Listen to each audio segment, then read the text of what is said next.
Okay, moving on. Let's take a look at how to add some years to an existing date. And we'll take a look at two ways of doing this. Let's start off looking at the EDATE. In a previous lesson, we showed you how the EDATE function would add months to a date. We can build on that by modifying the number of months the EDATE function calculates.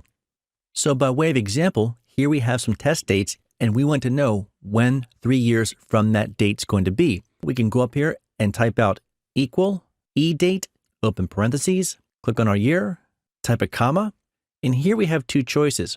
We could type out 3 times 12 or the number 36 because they're both equal to 3 years. No matter what choice we make, once we're done, press enter, and there's 3 years from the day. And the other option is to use the date function. Now, granted, this may be a little obscure, kind of awkward, and frankly, it's sort of old school. Yet the reason we've chosen to include this is just in the case you cross paths with it in a previous spreadsheet that's been around for a couple years. We want you to be familiar with it.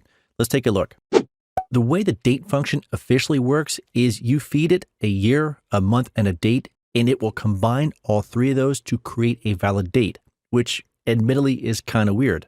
In this case, we're going to flip it around. We're going to take the date function and have it break a date into 3 separate pieces, year, month, and day, and then add 3 years to the year. Let's take a look. We'll type equal date, open parentheses, type year, do an open paren, click our cell, do a close parentheses, type a comma, followed by the word month, open parentheses, click on that date again, close parentheses, type a comma, type the word day, open parentheses, click on the date one more time, close out the parentheses, press enter.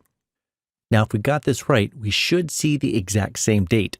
And now to finish this off, here comes the awkward part. We have to go up here and click where the year value ends and then add 3. We'll type +3, press enter, and that'll give us 3 years from that date. Again, very clunky, not very efficient, yet that's the old school way of doing things. Hope that's made some sense to you, and we'll see you in the next lesson.